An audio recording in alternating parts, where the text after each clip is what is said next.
الرحمن الرحیم۔ ظہور قائم آل محمد کی کچھ حتمی علامات ہیں اور کچھ غیر حتمی ہیں۔ جو حتمی علامات ہیں وہ 5 ہیں، اور جو غیر حتمی ہیں ان میں بعض علماء نے 250 لکھی ہیں اور بعض علماء نے 500 تک بھی غیر حتمی علامات جو ہیں نا وہ تعریف فرمائی ہیں۔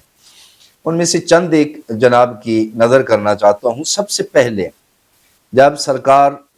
کا ظہور ہوگا ان سے پہلے جو واقعات اور علامات ہیں ان میں سے سب سے پہلی علامات یہ ہے کہ لوگوں کی زندگی، معاملات زندگی سے نماز نکل جائے گی، یعنی نماز کو لوگ معمولی سمجھیں گے، بغیر کسی وجہ کے نماز میں تاخیر ہوگی۔ دوسری علامت، پانی کی جگہ شراب لے لے گی، شراب بہت زیادہ پی جائے گی، ایسے ہی جیسے پانی پیا جاتا ہے۔ تیسری علامت، پیسہ، درہم، دینار اور چند روپے کو خاطر لوگ جھوٹی گواہیاں دیں گے۔ اور اس کے علاوہ قاری قرآن جو ہوں گے وہ فاسق اور فاجر ہوں گے، اور قرآن پڑھا جائے گا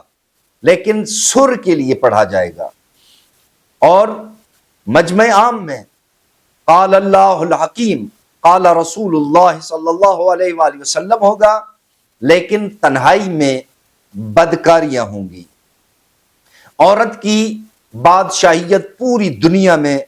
زیادہ ہوگی، گھروں میں حکمرانی خواتین کی ہوگی، عورتوں کی ہوگی، عورت بازار کی زینت بنے گی اور عورتوں کے ہی فیصلے چلیں گے، عورت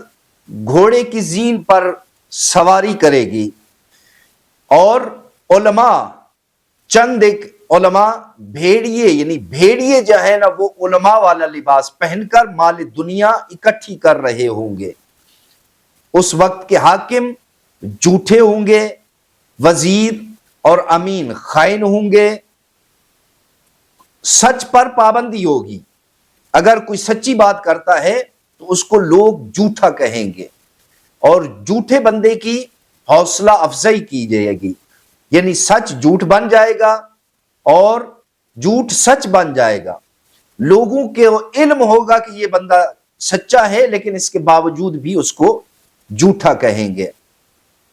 اور نیکی کا حکم کرنے والے کو روکا جائے گا، اور برائی کے حکم کرنے والے کی حوصلہ افزائی کی جائے گی، یعنی نیکی برائی بن جائے گی اور برائی نیکی بن جائے گی، سچ جھوٹ ہوگا، جھوٹ سچ ہوگا۔ اس وقت کے جو فقیر ہوں گے وہ حریص ہوں گے، اور جو تاجر ہوں گے وہ زکوٰۃ دیں گے لیکن ٹیکس سمجھ کر وہ زکوٰۃ ادا کریں گے، اور حج کیا جائے گا لیکن اکثریت اس میں ہوگی کہ جو تجارت کے لیے حج کریں گے، اور اس میں سے 2/3 بندے ہوں گے جو ریاکاری کے لیے حج کریں گے۔ بہت ہی مظلوم لوگ جو ہیں ان کا کوئی پرسان حال نہیں ہوگا، صبح شام وہ موت کی دعا مانگیں گے کہ پروردگار ہمیں موت دے دے۔ علم ایک زینت ہے لیکن علم بوجھ بن جائے گا، ظلم کرنا ایک برائی ہے لیکن ظلم کرنا فخر سمجھا جائے گا۔ غریب آدمی صبح شام موت کی تمنا کرے گا، اور انسانی خون کی کوئی قدر و قیمت نہیں ہوگی، پانی کی طرح خون بہایا جائے گا۔ مظلوم دعا مانگیں گے موت کی، مرنا آسان ہوگا، جینا مشکل ہوگا، ہر طرف خون ریزی ہوگی۔ تو انہی عالم میں ہفتے کا دن اور 10 محرم خانہ کعبہ کی چھت، اور پھر حضرت جبرائیل اعلان کریں گے کہ اے مظلوم گھبراؤ نہیں، آپ کی مظلومیت کو مدد کرنے والا یوسف زہرا اس دنیا میں آ گیا ہے،